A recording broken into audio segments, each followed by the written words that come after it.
Nós vamos abrir o espaço aqui para o candidato ao governo de São Paulo, o Tarcísio. Tá? O Agostinho conseguiu o que boa parte da rede bolsonarista não está conseguindo, que é me separar de você, Tarcísio. O Agostinho me serviu um café e um café para o Tarcísio. Eu derrubei o café em cima do Tarcísio, molhou todo o terno do Tarcísio e ali encerrou a nossa conexão. O Agostinho conseguiu. Você é da rede de bolsonarista que não me quer junto com o Tarcísio? Não? Então você tem cara de quem não quer de espalhar a cisânia, hein, Agostinho? Não. Bom, o Tarcísio é candidato ao governo de São Paulo, como eu já disse, apoiado pelo presidente Jair Bolsonaro e que vem subindo e muito das pesquisas. Não é? Ministro, primeiro é um prazer recebê-lo aqui, um prazer além do limite, porque eu lhe conheço como pessoa e cada vez que eu conheço o senhor mais, eu gosto mais. Inclusive dos seus assessores. Um deles quase me quebrou a mão, porque era pivô de basquete, apertou a minha mão, eu já estou com a mão meio fraturada e eu não sei, será que não foi um sinal para não ter união? Eu acho que é um sinal, sinais divinos. Mas, Tarcísio, como é que você está se sentindo como candidato ao governo de São Paulo, rodando o estado de São Paulo inteiro, sentindo de perto o carinho do povo paulistano e paulista, da capital e do interior, e aquela história que a gente sempre falou, não é? Necessariamente, o Brasil não tem divisas, não tem fronteiras, né? O Brasil é uma coisa só. Enquanto ministro, você pensa São Paulo como Brasil, pensou São Paulo como Brasil, fez coisas em São Paulo como fez para o Brasil inteiro. Mas sentindo de perto o carinho do povo paulistano, que é maravilhoso, o carinho do povo paulista, de onde eu sou, do interior de São Paulo, sou um caso típico, eu sou de Ribeirão Preto, onde você esteve, e vim para São Paulo, para a capital. Né? Eu ganhei tudo que eu tinha aqui em São Paulo, perdi tudo que eu tinha aqui, depois corri atrás de novo, mas a minha cidade eu amo de paixão, que é Ribeirão Preto, onde eu ganhei a coisa mais importante da minha vida, que foi a vida que meus pais me deram e o amor pelo interior maravilhoso que nós temos aí. E a cidade de São Paulo, eu acho que o Caetano, que é um cara que eu não gosto muito como cantor, mas que é um poeta maravilhoso, né? Ele resumiu o que é a cidade de São Paulo. A cidade de São Paulo é uma cidade que tem tudo que as pessoas querem, não deve nada a cidade nenhuma do mundo, mas também tem problemas como todas as grandes cidades do mundo têm. Assim é o Brasil, numa situação difícil, uma economia globalizada que vem penalizada pela pós-pandemia e também pela invasão da Ucrânia, pela guerra da Ucrânia. Dentro desse quadro, como é que você se coloca e já aparecendo aí com 15% das pesquisas, como é que você analisa essa sua ascensão em tão pouco tempo? Claro que isso se deve também ao presidente, mas se deve às suas colocações e à maneira com que as pessoas vão lhe conhecendo. Bom dia, é um prazer estar aqui com o senhor. Desculpe pelo café na manga. Bom dia, Datena. Quero dizer que nada nos desune, né? Porque o café... Você observe que houve um movimento rápido e eu consegui sair ali ileso, né? O senhor vai precisar desse movimento rápido durante a campanha, viu? Para sair ileso. E como? Para sair ileso de outras armadilhas. Mas é o seguinte, eu estou extremamente feliz, extremamente motivado.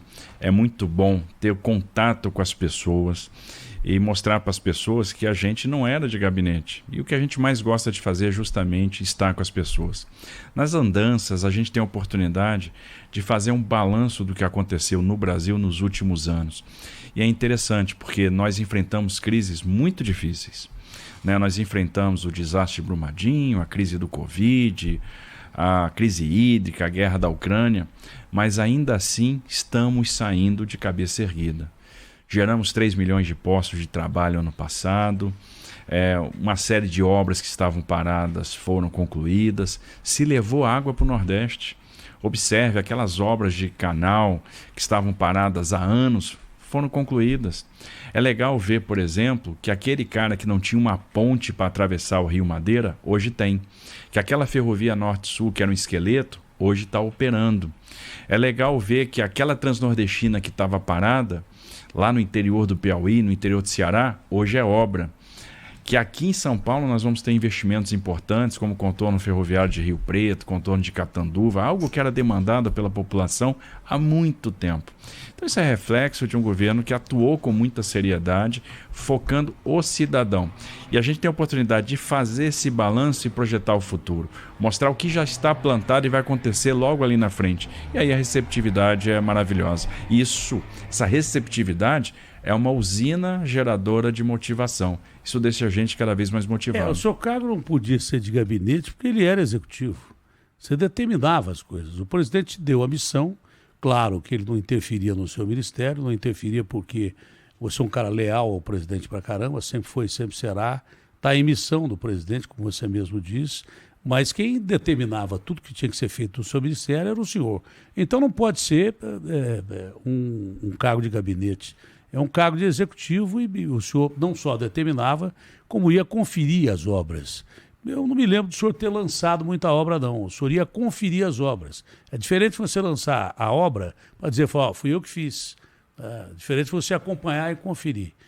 Agora, tem coisas que muito pouca gente sabe do senhor. Como é que um cara pode falar que o sujeito é de gabinete se, de repente, ele participou da missão de paz do Haiti? E missão de paz do Haiti... quando você fala missão de paz do Haiti, o soldado brasileiro é considerado talvez o melhor soldado do mundo pela forma que o nosso país se dispõe. São vários microclimas, é uma miscigenação de raças. O brasileiro se adapta a qualquer região do mundo, tanto que as nossas forças de paz são consideradas as melhores forças de paz do mundo. São utilizadas pela ONU, os boinas azuis pra caramba. E o senhor participou da missão de paz do Haiti. Missão de paz no Haiti tem alguma coisa a ver com o gabinete ou tem bala comendo solta para todo lado? O senhor enfrentou tiroteio ou não? Olha, no início, uma missão de manutenção da paz, ela começa pela conquista da paz. E a conquista da paz, muitas vezes, ela tem confronto, ela tem enfrentamento. E a gente, naquela oportunidade, viu que o nosso exército é extremamente profissional, é extremamente preparado e conseguiu restabelecer a paz naquele país. Mais do que isso, conseguiu restabelecer o poder político, porque o exército foi fundamental para que as eleições fossem realizadas lá, para que a gente tivesse de novo um presidente da República no Haiti e que as pessoas pudessem viver em segurança. Depois que você conquista a paz, você vinha com as ações sociais. Então houve construção de aterro sanitário, recuperação de praças, recuperação do sistema de drenagem urbana, recuperação da pavimentação, ou seja, o Exército Brasileiro fez obra lá. O Exército Brasileiro abriu uma série de poços artesianos porque as pessoas não tinham água.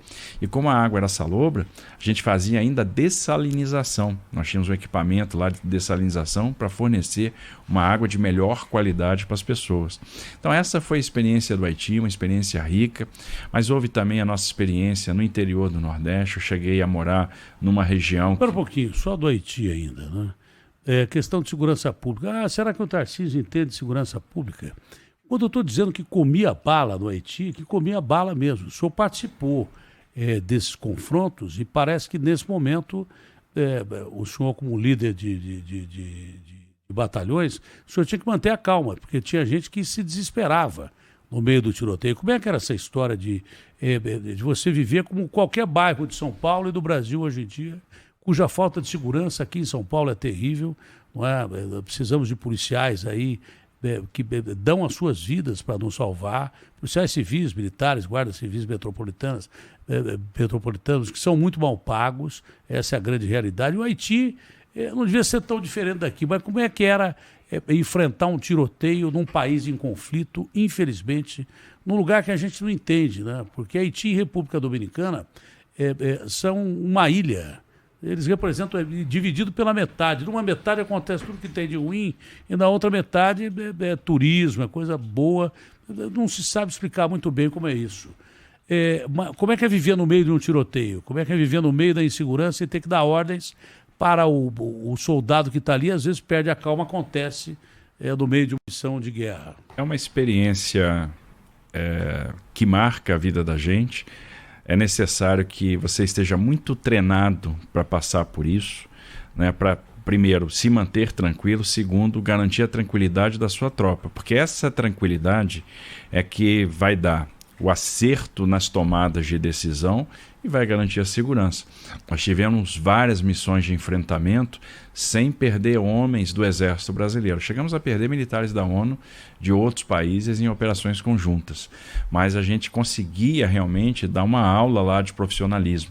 Às vezes era necessário segurar um ímpeto de um determinado militar que via ameaça onde não tinha. Opa, segura aqui, tá comigo, deixa comigo. Olha, você não faça nada sem o meu comando, mas aí vem a liderança. E o Exército te prepara para essas situações. Então o militar brasileiro, quando vai para uma missão dessa, quando ele é posto à prova, em combate, com o fuzil na mão, com a tropa ali que ele precisa liderar, guiar, cumprir determinados objetivos, ele está pronto. Ele consegue dar essa boa resposta. O Exército deu excelentes respostas no Haiti e é por isso que ele tem o reconhecimento internacional e é tão demandado para participar de missões de paz. Quer dizer que o senhor entende a posição do policial brasileiro, não só do policial de São Paulo, mas do policial brasileiro, que ali vocês faziam um papel de polícia também. Era a guerrilha urbana. Enfrentavam verdadeiras facções que se formaram no caos. Então o senhor entende o lado do policial, que seria o soldado do Exército ali. E o senhor entende também o lado da população, porque nessas missões vocês salvaram bilhares de haitianos que eram todo dia acossados e mortos por bandidos mesmo formados pelo caos. O senhor tem visão dos dois lados da questão da segurança, que seria hoje a questão da segurança pública aqui em São Paulo. Exatamente, Datena. Como você aqui conversa com todo mundo e sente as dores da população, sentir as dores da população te traz sensibilidade. Quando você está nesta situação, você passa a perceber melhor o que a população que está sob ameaça do crime sente e o que aquele policial que hoje veste a farda para nos proteger também sente, o que ele passa, qual a importância da velocidade, às vezes, para uma tomada de decisão. A gente consegue fazer esse exercício e se colocar no lugar da pessoa, porque a gente já passou por alguma coisa parecida, por alguma situação semelhante. Então, acho que isso é uma experiência que agrega, que é importante para a gente entender o lado deste profissional de segurança pública, que é quem está na rua todo dia, vestindo farda, se expondo ao risco para nos proteger. A carga de pressão que esses profissionais têm é brutal. Então eles merecem todo o nosso reconhecimento e merecem realmente uma política de valorização. O senhor também teve um gabinete com ar-condicionado, com secretárias, no meio da selva amazônica, não foi? Você tinha um gabinete lá, não tinha? Tinha. A gente, por exemplo, eu morei 6 anos na Amazônia, nós fizemos lá muita obra de infraestrutura, nós fizemos lá aeródromo, barragem, pequena central hidrelétrica, fizemos rodovia, fizemos gasoduto, e nessa obra do gasoduto em especial foi 1 ano de selva. 1 ano... Selva brava. Selva mesmo, 660 quilômetros de faixa, desde Urugu até Sem Manaus. ar-condicionado. Na selva não tinha como. Tinha aquele clima de montanha, né? Era bastante quente, então dormindo no barco todos os dias, dormindo na rede, com a tropa, e é um convívio muito bacana. Talvez tenha sido uma das maiores experiências profissionais que eu tive na engenharia. Um grande desafio de planejamento, de logística, porque você tem que planejar a sua logística e adequar ela ao regime dos rios amazônicos, que eles mudam de cota com muita velocidade, né? Então, a situação, o cenário de cheia para o cenário de vazante é completamente diferente e isso interfere no ritmo de entrega de material, se uma balsa entra ou não num determinado braço, e isso é fundamental para você adequar o seu cronograma, dimensionar quantas equipes vão trabalhar em frentes diferentes. Então, uma tremenda experiência. Me deu uma vivência muito boa de Amazônia, então eu acho que hoje eu falo de Amazônia com propriedade, por ter vivido lá, morado lá e ter tido essa experiência de ficar na floresta realmente praticamente 1 ano em obra. Mas a selva é aqui. Vamos discutir a nossa selva aqui. Prioritariamente nós estamos falando de aumento de combustível que nem o presidente da República aguenta mais. Não dá. Qualquer gota o copo vai transbordar. O aumento de 40 centavos do óleo diesel significou já, ontem uma entrevista minha com o Chorão, que é a primeira vez que eu vejo o líder caminhoneiro dizendo que não quer fazer greve, mas que depende do povo. Nós fizemos uma enquete aqui ontem, eu não sei quantas pessoas, cadê o João? Não sei lá quantas pessoas ligaram aqui, mas 2 pessoas, entre 500, acho que é esse o universo, 2 pessoas não queriam greve. E normalmente é o contrário, porque o cara que não está na greve, que vai afetá-lo, ele não quer a greve. Ah, não quero greve de caminhoneiro, porque pode faltar combustível. Não quero greve de caminhoneiro, porque vai faltar comida no mercado. Não quero greve de caminhoneiro, porque vão parar as estradas. Mas 99,9%, ao contrário do que a gente pensava, eram favoráveis à greve. Eu fiz a pergunta aqui no ar e nós colocamos no ar, porque ninguém aguenta mais esse estado de coisas. A Petrobras, que eu acho que devia ter uma intervenção mesmo na Petrobras, do meu ponto de vista, não me interessa o meu ponto de vista, interessa ao seu, se fosse governador de São Paulo, como é que agiria, como é que... Não pode nem falar pelo presidente da República, porque é a autoridade máxima do país. Mas a Petrobras não pode continuar aumentando o combustível do jeito que está. Tem que se subsidiar esse combustível. Infelizmente, é uma empresa de capital semiaberto, mas os acionistas não podem mais ganhar 44 bi num trimestre, 33 bi num trimestre, com o povo passando fome, não tendo como botar comida no prato nem combustível no tanque. E principalmente mexendo com o diesel. Qual é a sua visão da Petrobras, Vinícius? Olha, eu compreendo realmente a tristeza, a revolta, o desespero das pessoas em função de mais um aumento de combustível. Dói no bolso de todo mundo, um bolso que já está extremamente machucado, as pessoas não aguentam mais. A gente teve todos os eventos ruins, então a crise do Covid, logo depois essa guerra na Ucrânia, o preço do barril disparando no mercado internacional. E, infelizmente, a Petrobras, ela importa derivados, né? E aí nós temos essa questão de, para garantir o abastecimento, ter que manter um preço de paridade para que possa haver importação. Que é um absurdo também. Que é um absurdo. Agora, observe, se a gente for olhar... Precisamos produzir mais aqui. Exatamente. Né? E se a gente olhar para trás, o que a gente vai ver? Puxa vida, quanto dinheiro foi drenado da Petrobras lá atrás, que podia ter servido para fazer a refinaria Premium do Maranhão. Roubo, a petrolão. Refinaria foi Premium roubo, do Ceará. claro. Roubo, garfaram a Petrobras. Centenas de bilhões de reais. A refinaria Premium do Ceará, a refinaria de Abreu e Lima, o complexo petroquímico do Compeg no Rio de Janeiro. Ou seja, se a gente tivesse conseguido dar aquele passo naquele momento, nós teríamos hoje uma produção de derivados muito maior. Então nós teríamos mais oferta no Brasil e a gente estaria menos vulnerável a essas flutuações de preço. É necessário que a gente tenha investimento no refino urgentemente. E para mim só tem um jeito de trazer esse investimento. É trazendo capital privado. Trazendo capital privado para o refino, começando a abrir essas refinarias e começar a pensar como a Petrobras vai se desmobilizar de determinadas segmentos, fatias de mercado, para a gente trazer mais operadores, para a gente trazer no Brasil a competição. Porque a competição é que vai ter capacidade de dar um freio nessa dependência que nós temos dos preços internacionais. Mas tem 14 refinarias no Brasil que não estão operando com 100%. A Petrobras não está investindo um tostão. Tem 14 refinarias, o que é muito pouco para um país que tem o pré-sal, para um país que é autossuficiente em petróleo. Nós temos só 14 refinarias e algumas deterioradas. A Petrobras não investe um centavo, porque se investir, o acionista não vai lucrar.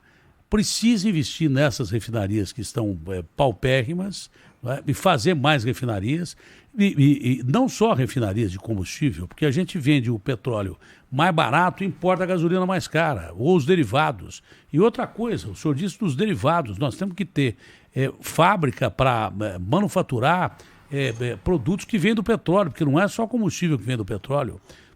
Resolver a questão do gás de cozinha.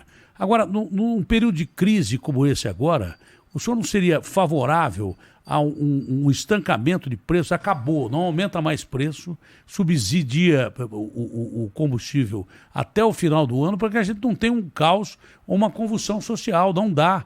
Não dá para a Petrobras ficar aumentando mais preço. Por favor, não põe um café aqui perto, que eu já derrubei café do ministro uma vez.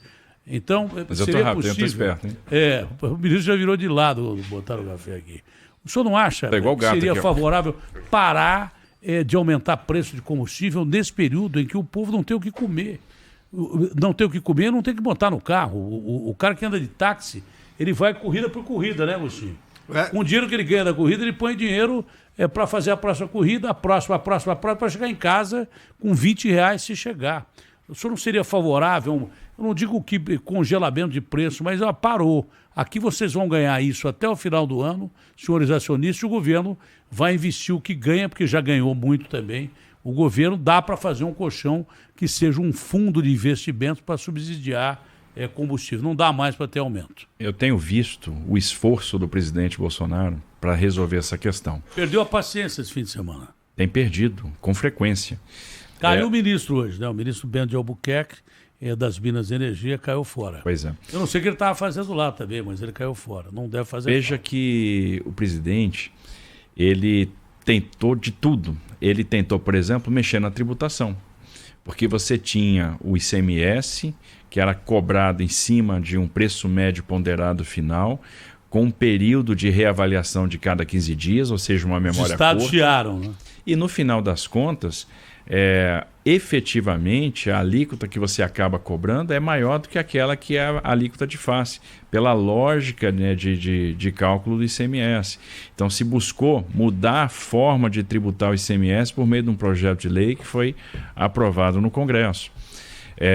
Se pensou num fundo de estabilização, porque à medida que você exporta mais, você também está ganhando mais royalties, mais participação especial, você está aumentando mais receita. E em que medida esse fundo poderia conter essa subida dos combustíveis?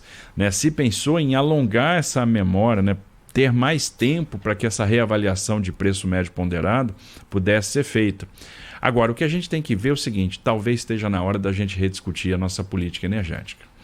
Talvez esteja na hora da gente pensar numa mudança de chave. Talvez esteja na hora de começar a ser mais incisivo na transição para os veículos elétricos. Da gente investir mais no nosso etanol, que é uma riqueza brasileira, né? Que é uma riqueza, inclusive, do estado de São Paulo. Você é da minha região e do Nordeste. Né? Eu sou de uma região sucroalcooleira fantástica, que é Ribeirão Preto. E o Nordeste produz cana-de-açúcar pra caramba.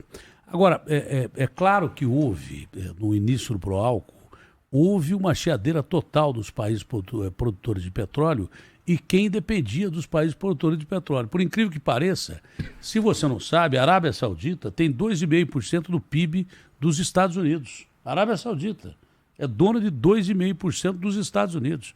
Então é claro que quando você inventa um carro a álcool, né, os países que produzem petróleo vão chiar.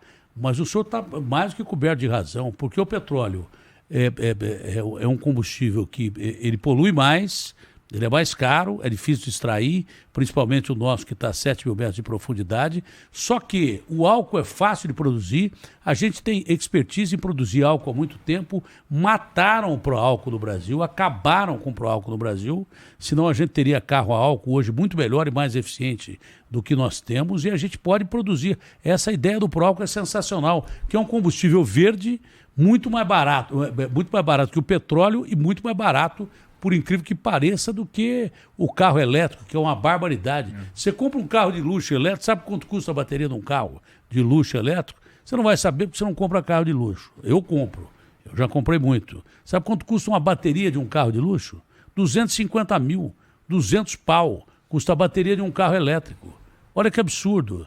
E os caras querendo, não, nós vamos produzir carro elétrico no Brasil. O cara não consegue comprar nem em Brasília, nem em Monza no Brasil. O cara querendo falar em tecnologia de ponta de carro elétrico. Não tem, isso é inviável.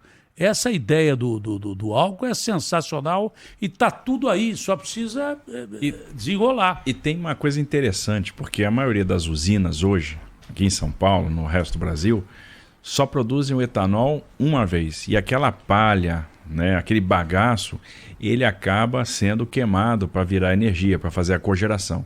Só que a gente pode moer novamente e 50% do caldo, do suco, ainda está lá. E aí você gera o etanol de segunda geração. Da palha que vira o combustível? Exatamente. Então, queimar de novo? Algumas poucas usinas de São Paulo já estão trabalhando com etanol de segunda geração. O que significa isso? Que você duplica a produtividade por área plantada. Com o mesmo volume de cana, você consegue produzir 2 vezes mais etanol. E mais uma coisa, o subproduto é o vinhoto que vira fertilizante, e fertilizante virou um problema. Então você pode trabalhar com a fertirrigação e o resto vira gás. A gente tem aí a possibilidade de ter o biogás e os veículos movidos a biometano. Está aí a solução. Ou seja, vamos apostar no etanol, vamos fazer com que o consumidor use o etanol, vamos apostar no biogás, nos veículos movidos a gás. A gente vai conseguir ter um pouco mais de fôlego no que diz respeito a essa dependência maldita de combustíveis do exterior. Isso vai virar ganho para o bolso do consumidor, do motorista de Uber, do motorista de táxi e mais. Vai virar emprego lá no campo, né? Então isso é bom em todas as dimensões. O senhor acabou de falar, e é verdade, não foi só o governo brasileiro, mas os governos mundiais tiveram dificuldade em investimentos e até de manter vivas as pessoas por uma questão de pandemia, vivendo uma situação em que quase boa parte da humanidade foi extinta. Se não fosse o trabalho dos cientistas, talvez hoje a gente não estivesse conversando aqui, entendeu? Agora, o grande detalhe é o seguinte, eu acredito que o senhor não devia ter tanto dinheiro na mão para, na sua área, produzir o que o senhor produziu. Agora, o senhor sendo eleito governador de São Paulo, eu não sei, eu já sei como São Paulo fez e como os estados fizeram. Não reclamaram de aumento de preço, arrecadaram impostos enquanto tinha gente morrendo de fome, fechando fábrica, perdendo até lojinha de bairro, grandes magazines, 250 mil pessoas perderam emprego em shopping center, a maioria aqui em São Paulo. Enquanto isso, o estado de São Paulo guardou 52 bi. Com 52 bi em caixa, se o senhor fosse governador de São Paulo, o senhor faria o quê? Daria para fazer muita coisa. Eu começaria pelos trilhos.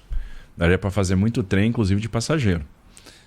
Então, é bastante dinheiro. Daria para resolver problemas estruturais da saúde, problemas de infraestrutura na educação. Eu acho que dá para fazer muita coisa. Requalificar esse centro da cidade de São Paulo, para acomodar, para fazer as habitações de interesse social, para acomodar esses moradores de rua. Então tem projetos, é o que não falta, tem muito projeto. Agora, é importante a gente perceber que às vezes a inflação e esse aumento de tributo que houve aqui dá caixa num primeiro momento, mas no segundo momento você estrangula o setor produtivo e lá na frente você vai perder receita. Então se você começar a desonerar... Tem que tirar imposto, tem que baixar imposto, tem que devolver crédito tributário. Não, e o vereador não pode gastar esse dinheiro agora, porque senão não sobra nada em caixa. Tá. Se gastar em campanha... Isso vira investimento, a gente tem que gerar um investimento, porque é um investimento que vai gerar emprego. Quando o cara vai pegar aquele dinheiro, vai aumentar a sua planta, vai aumentar a sua fábrica, vai contratar mais gente, é isso que vai fazer a diferença. As pessoas vão ter onde trabalhar, elas vão ter o que comer, elas vão ter o seu sustento, a sua dignidade. Então a gente tem que ter um foco, um olhar no emprego e ver que alavancas, onde que a gente vai mexer para devolver o dinheiro para o setor produtivo para que ele possa investir. Esse investimento vai gerar emprego e oportunidade. No estado de São Paulo, que essa grande locomotiva não falta. Olha, São Paulo é um dos grandes produtores do agronegócio, mas o cara não pode continuar produzindo sem determinadas garantias de investimento no setor.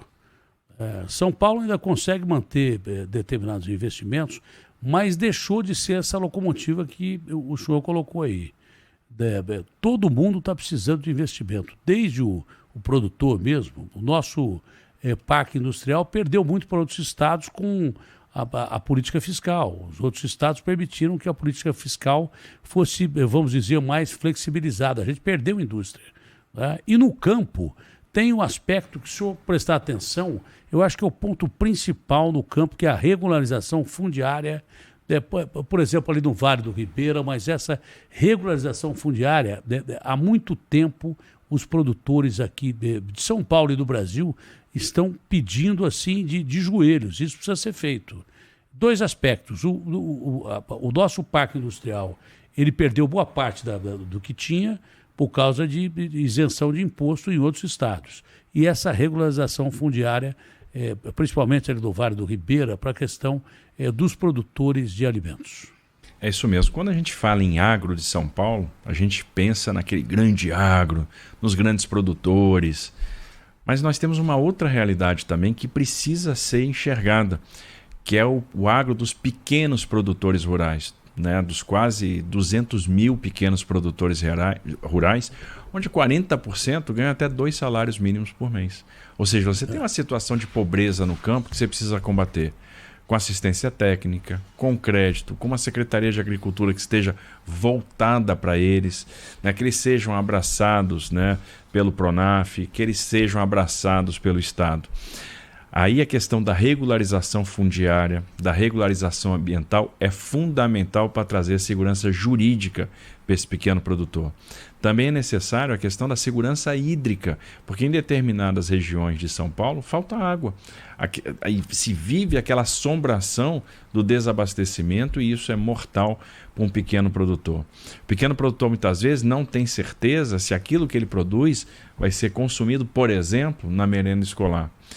Então a gente precisa equacionar essas questões, ter um sistema de vigilância agropecuária que trabalhe em prol desse pequeno produtor, que ele receba ali todo o carinho e assistência técnica necessária para fazer a sua produção e com isso a gente possa combater esse cenário de pobreza no campo. Agora, essa questão da regularização ambiental e da regularização fundiária é fundamental para trazer paz, para trazer segurança jurídica. Olha, nunca uma eleição em nível de Estado teve tão atrelada à eleição governamental. A terceira via, segundo dizem, vai se inviabilizando. Tem o Ciro, que eu gosto muito, que eu acho que seria o cara que poderia botar a cabeça de fora. Inclusive, eu recebi um convite para ser visto do Ciro pouco antes de me desligar do partido que eu estava.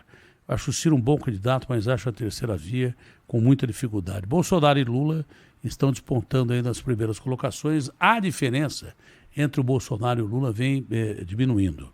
A sua candidatura, a candidatura do Haddad, estão atreladas a Bolsonaro e ao Lula. O Lula, dizem que o Bolsonaro fala muita bobagem. Ele fala, pode até falar, mas o Lula tem falado também. Tanto que o Lula agora só é discurso lido. Aí o presidente falando um pouco menos. Até que ponto o Bolsonaro pode lhe ajudar, até que ponto o Bolsonaro pode lhe atrapalhar e até que ponto o Lula pode atrapalhar o Haddad de uma forma definitiva ou pode ajudar o Haddad, porque essa eleição está atrelada diretamente ao presidente Lula e ao ex-presidente Lula e ao presidente Jair Bolsonaro. O senhor acredita que essa ascensão do Bolsonaro nas pesquisas está fazendo com que o senhor suba também? E a sua contribuição é importante aqui em São Paulo para que o Lula suba, porque, coincidência ou não, a partir do momento que o senhor começou a subir, o Bolsonaro também subiu. Eu não sei quem alavancou quem, mas alavancou. Quem sou eu, Datena? Eu acho que é o presidente Bolsonaro que me alavanca, e não o contrário. Eu acho bom o senhor pensar assim. Ele tem uma estatura que eu não tenho. Ele é um grande líder, é um cara importante e, para mim, o presidente Bolsonaro ajuda muito na minha pré-candidatura. E por quê? Porque é um cara que tem hoje o reconhecimento das pessoas. Quando as pessoas fazem um balanço, pensam por tudo que o Brasil enfrentou e que o presidente enfrentou, e ele está ali, está de pé. É um cara intolerante com a corrupção. É um cara que promoveu a verdadeira reforma agrária. Porque, veja, foram entregues 340 mil títulos de propriedade, a gente vai chegar a 500 mil até o final do ano. Isso é mais do que o governo Fernando Henrique, Lula, Dilma, Temer somados.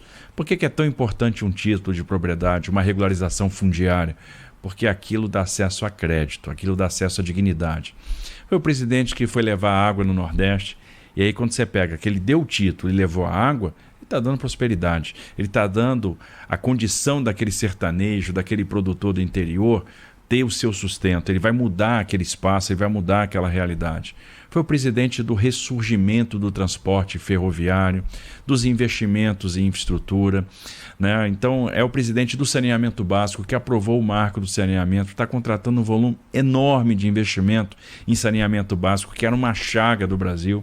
Então observe quantas chagas foram tratadas. E quando a gente começa a colocar as realizações na mesa, as pessoas param para pensar, puxa vida, nós enfrentamos todas essas dificuldades e esse cara entregou isso tudo. Quando as pessoas fazem um balanço, elas pensam, puxa, então é nesse caminho que eu vou. Quando eu comparo os dois projetos, é nesse projeto que eu vou apostar. Isso explica o crescimento do presidente Bolsonaro e, obviamente, quando o presidente Bolsonaro cresce, eu estou crescendo junto, porque tem essa pré-candidatura atrelada a ele. Ele é um gigante. Eu tenho isso claro. Eu sou um anão ainda, né? Eu estou sendo empurrado pelo presidente. Eu tenho isso claro. Claríssimo, claríssimo. Eu também não tenho dúvida, porque quem está começando a escolher o Bolsonaro já pensa em votar no senhor, não tenho dúvida nenhuma. O presidente, e é bom que o senhor pense assim. O presidente consegue realmente transferir votos. Ele é um líder diferente, é um fenômeno político, onde vai arrasta multidões, tem um carisma impressionante. Então, um cara que a gente acompanha, o que eu fico fazendo? Eu tento aprender alguma coisa. Não vou aprender tudo, e é impossível, porque tem um estilo que é próprio, que é inimitável, é dele. Ninguém consegue imitar. Ele consegue realmente falar com o povo, olhar no olho das pessoas, né, mostrar essa sinceridade. Agora eu procuro sempre aprender, procuro ser um bom aluno. Da mesma forma que, quase que da mesma forma, que o Haddad depende do Lula, ele parece que não, mas ele depende do Lula também. Sem o Lula, o Haddad não estaria nem em segundo ou terceiro lugar, ele depende do Lula. Então, é por isso que eu digo que essa eleição é atrelada diretamente à eleição nacional, não há dúvida nenhuma disso. Terceira via, o senhor não acredita mesmo? O senhor acha que não possa pintar a terceira via? Mas não há a menor possibilidade de uma terceira via se viabilizar. Quem que você está comparando? Um ex-presidente da República e um presidente da República. São dois presidentes. Não parece, mas é como se o governo Temer e o governo Dilma tivessem desaparecido. É como se eles nunca tivessem existido. Tamanha envergadura desses dois. Então, onde você tem uma disputa entre Lula e Bolsonaro, você não tem espaço mais para ninguém. Porque são dois grandes líderes que apareceram aí. Um à esquerda, outro à direita. E aí, claro, quando eu acredito na livre iniciativa, né, eu acredito nos valores da família, por isso a minha opção é Bolsonaro, por isso eu estou com o presidente, acompanhei o presidente. Mas o fato é que você tem dois caras de muita estatura e não sobra espaço para mais ninguém. Isso é matemático. Não tem terceira via. Não tem qualquer possibilidade, porque você tem dois presidentes. É a primeira vez que a gente tem um confronto entre dois presidentes. E aí quem é que vai concorrer com esses caras? Vamos separar o núcleo duro dos dois lados, né? O bolsonarista convicto e o lulista convicto. Vamos separar esse núcleo duro. Primeiro vou começar pela abstenção. A abstenção do Brasil acho que é uma das maiores do mundo, é 20%. Nos atos que nós tivemos, foi mais gente nos atos do Bolsonaro do que do Lula. Isso foi uma coisa clara. Só que também não se teve tanta gente quanto se imaginava. E a gente já está chegando mais próximo da eleição. Significa que tem muita gente indecisa ainda, mas muita gente indecisa. Porque os dois candidatos estão lá na frente, a rejeição é mais ou menos parecida, a rejeição decide a eleição, mas na hora do cara botar o dedão na urna, está provado que o brasileiro decide quando ele sai de casa e vai lá e bota o dedão na urna, isso está provado. A abstenção de 20% pode ser maior, ou, de repente, quem está em dúvida de não votar, não é de escolher um ou outro, de não votar, pode votar para o senhor, ou pode votar para o outro lado. Até que ponto o senhor espera cooptar essas pessoas que estão indecisas? De que forma o senhor pretende cooptar essas pessoas que estão indecisas? O senhor tem uma maneira muito inteligente de agir, é mais ou menos a maneira que o Tancredo agia. Porque quando teve aquela disputa do Tancredo com o Maluf, perguntaram para o Tancredo, mas Tancredo, você não mete o pau no Maluf? Ele falou assim, meu filho, eu não quero meter o pau no candidato do outro eleitor, porque o eleitor vai se sentir ofendido. Eu quero ganhar o eleitor do cara. Eu não quero meter o pau no candidato dele. Eu quero mostrar para ele que eu sou melhor do que ele. Então, dessas pessoas que possivelmente não pensem em votar, como o senhor pensa cooptar essas pessoas para o seu lado, os indecisos que pensam em votar, não sabe se Lula ou Bolsonaro, e talvez até, por que não, pescar do lado em que as pessoas estão pensando em votar no Lula. Não o núcleo duro, porque esse núcleo duro dos dois partidos já diz, núcleo duro, vai votar, não importa o que aconteça. Eu acho que, primeiro, fazendo uma análise do que aconteceu no 1º de maio, ela diz muita coisa. E às vezes isso passa despercebido. Por que diz muita coisa? Porque o 1º de maio, tradicionalmente, é uma data da esquerda. Há uma comemoração de movimentos de trabalhadores na França, por exemplo, que aconteceram lá no final do século XIX nos Estados Unidos, em Chicago, etc. Então sempre foi uma data celebrada pela esquerda. E de repente você tem um evento com a presença do Lula, que é pífio em termos de mobilização, em termos de engajamento. Você tinha muito pouca gente na Praça Charles Miller, menos gente do que você tem na feira no final de semana. Então, realmente, isso é sintomático. E tinha mais gente na mobilização da Paulista, bem mais gente, e as pessoas já sabiam que o presidente Bolsonaro não iria no evento. Isso é uma coisa interessante. Num evento que tradicionalmente não é igual ao 7 de setembro, né, o movimento lá da independência, verde e amarelo. Por uma questão de não passar em nenhum momento que um movimento espontâneo poderia ter um viés eleitoral. Então, para não ter essa confusão, eu preferi não ir. Acompanhei de longe, acompanhei de casa, assim, torcendo para que tudo desse certo, para que houvesse a paz, mas eu preferi não estar presente, né? Mas acompanhei bastante de perto o que aconteceu. E o que eu pretendo fazer, na verdade, é mostrar projeto, é mostrar o seguinte, que a gente tem capacidade de entender os problemas e construir boas soluções. A gente fez isso ao longo da vida inteira. Estamos montando um grande time de plano. E tem gente que chega para mim, não, esse negócio de plano é besteira, você protocola qualquer coisa no TSE, pro forma, você pensa nisso depois. Não, para mim é importante o plano, porque se você tiver equipe e tiver plano, é irresistível. Quem está fazendo parte... Porque devem ser pessoas notáveis que você deve cooptar para fazer em cada setor. Exatamente. Pensar pelo povo. Né? Eu tenho você deve estar comigo, cooptando pessoas notáveis. O Afif Domingos, que tem ideias maravilhosas, é super preparado, que está me ajudando na coordenação. Tem o Jorge Lima, que está trabalhando com a coalizão da indústria. Tem o João Sampaio, que está me ajudando com as questões relacionadas ao agronegócio. Tem craques aí na parte de infraestrutura, porque por mais que eu tenha trabalhado bastante tempo na infraestrutura, eu tenho que aprender. Eu tenho que entender, então sempre tem espaço para aprender, sempre tem espaço para aprendizado. Tem uma turma muito boa, liderada pelo Eleusis Paiva, que está me ajudando na questão da saúde. Então, tem muita gente de gabarito e a gente vai montar um time gabaritado para propor excelentes soluções. E aí a ideia é mostrar, olha, eu sei qual é o seu problema e eu sei como resolver o seu problema. Eu sei como fazer a diferença na sua vida. O Estado pode fazer a diferença, o Estado pode ser mais criativo, o Estado pode investir mais em inovação, o Estado pode gerar mais emprego, pode preparar melhor os jovens para o mercado de trabalho. É nessa linha que a gente vai tentar conquistar as pessoas. Está no fim da entrevista, não vou te incomodar mais, mas aqui em São Paulo tem a máquina do Estado de São Paulo. Tem dinheiro para gastar para caramba.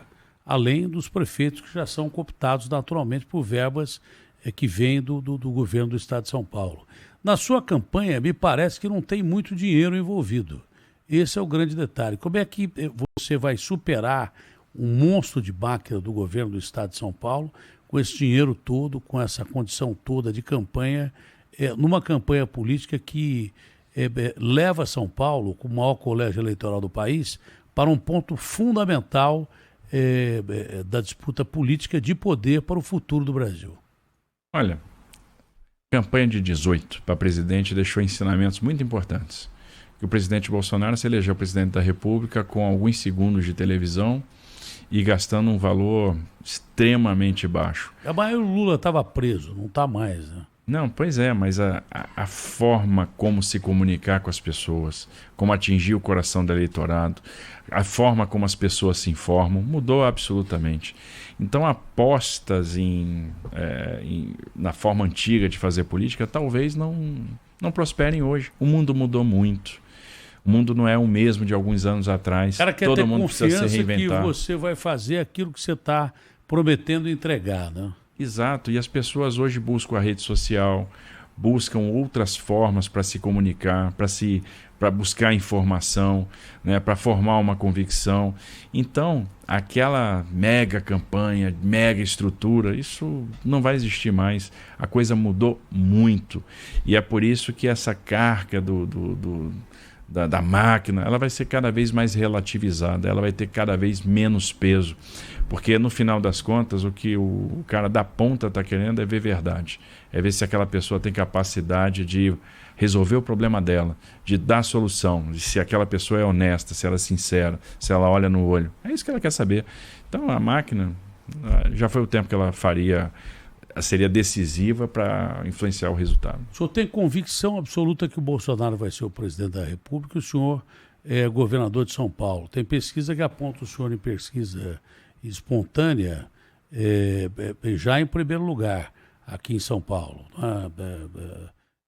Em segundo lugar, na outra pesquisa, o senhor está com 15%, não tão longe do Márcio França e nem do Haddad. O senhor tem convicção que vai ganhar o governo de São Paulo e o Bolsonaro vai ser eleito presidente da República do Brasil? Olha, a gente vai fazer o melhor e eu tenho a convicção que o Bolsonaro fez um grande trabalho. E as pessoas estão reconhecendo isso hoje, porque ele passou por crises muito severas, conduziu o Brasil com muita firmeza, com muita honestidade de propósito, sempre foi muito franco, muito honesto, teve coragem para se posicionar, tomar posições que às vezes desagradavam, mas que levaram um caminho de preservação de emprego, levaram um caminho de sustentação e preservação, salvamento de empresas. Muitos estados e municípios pagaram salário, isso ninguém fala, porque o governo federal ajudou. Isso é fundamental e é por isso que eu acho que esse reconhecimento virá e eu acredito na reeleição do presidente Bolsonaro. Bom, eu não quero atrapalhar a sua agenda e nem jogar mais café no senhor. Então as perguntas serão rápidas, com respostas rápidas. Hoje teve uma ação na Cracolândia que prendeu acho que 36 traficantes ou coisa parecida. Isso. E desalojou pessoas ali que são usuárias de droga, que estão procurando onde se internar e não tem lugar. Então, a Cracolândia passa a ser importante numa campanha política? Pô, claro que passa. Nós temos no centro da cidade de São Paulo, que é uma das 10 maiores cidades do mundo, uma ferida aberta que é um câncer no tecido social de São Paulo, que não se resolve há muito tempo. A ação policial prendeu os traficantes, mas, do outro lado, a ação social está devendo para colocar os usuários, que são o principal objetivo disso, não é? Em condição de se livrar da droga, para serem internados. Não é? Como é que o senhor analisa essa ação na Cracolândia e, a partir disso, qual é o seu ponto de vista em relação a reforçar a segurança do Estado de São Paulo como um todo, porque é brincadeira. Todo dia tem um latrocínio, roubo seguido de morte. E são crimes que não são crimes pelo crime, são crimes pela maldade do crime. Num determinado setor da cidade, em menos de um mês, 8 pessoas não só foram mortas, mas esquartejadas, que significa a barbárie total. Como é que se recupera isso? É porque a lei ela é muito leve, porque o nosso Congresso Nacional torna os crimes de sangue não tão passíveis de punição e com muita progressão de pena. Os crimes hediondos são a mesma coisa. Antigamente não tinha progressão para crime hediondo, um sequestro, por exemplo, e quadrilha Pix é sequestro, não deixa de ser sequestro.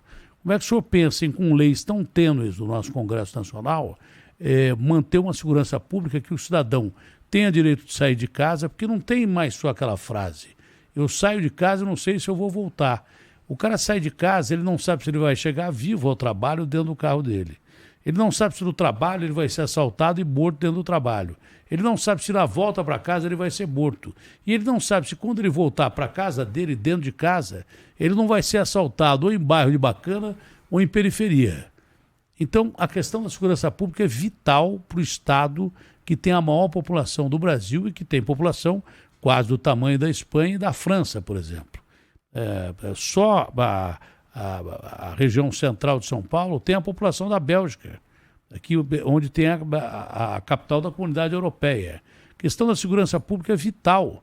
Você diz assim, o sujeito, se ele não morrer de fome, ele vai morrer de bala. Tem que resolver os dois lados. O social, que o senhor já falou, obras e, de repente, emprego e auxílio emergencial, pelo menos por enquanto, para quem não tem trabalho, isso aí o senhor já falou. Mas a questão da segurança pública é vital, porque não adianta nada o cara ter comida, comer e morrer de bala, não dá. Exatamente, né? E observe a complexidade das coisas. Cracolândia é o problema de quê no final das contas? Será que é um problema de segurança pública, de saúde pública? É um misto, né? Você só vai resolver o problema da Cracolândia quando tiver acolhimento, quando tiver política de desenvolvimento social, misturada com política de habitação e aí sim, obviamente, a política de segurança.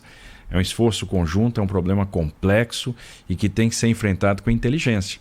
Inclusive para revitalizar o centro de São Paulo, para as pessoas voltarem para o centro de São Paulo. Né? Então não adianta também somente pisar no formigueiro. Porque senão você vai ter um espalhamento do problema para várias áreas da cidade. Se você não pensar que é necessário o acolhimento, desenvolvimento social, e desenvolvimento social é estabelecimento de relação de confiança. Você tem que estabelecer uma relação de confiança com essas pessoas para que elas possam ser acolhidas, retiradas dessa situação de vulnerabilidade, tratadas, né?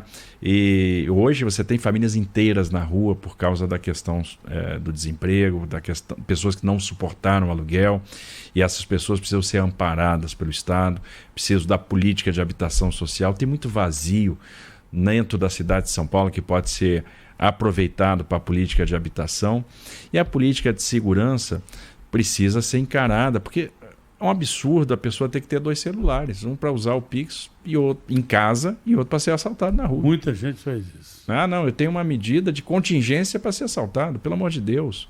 Ah, não, o cara precisa de carro blindado no centro da cidade. A pessoa não sabe se o entregador vai assaltá-lo. E aí, coitado dos entregadores, não pode ser assim, que também estão expostos à falta de segurança.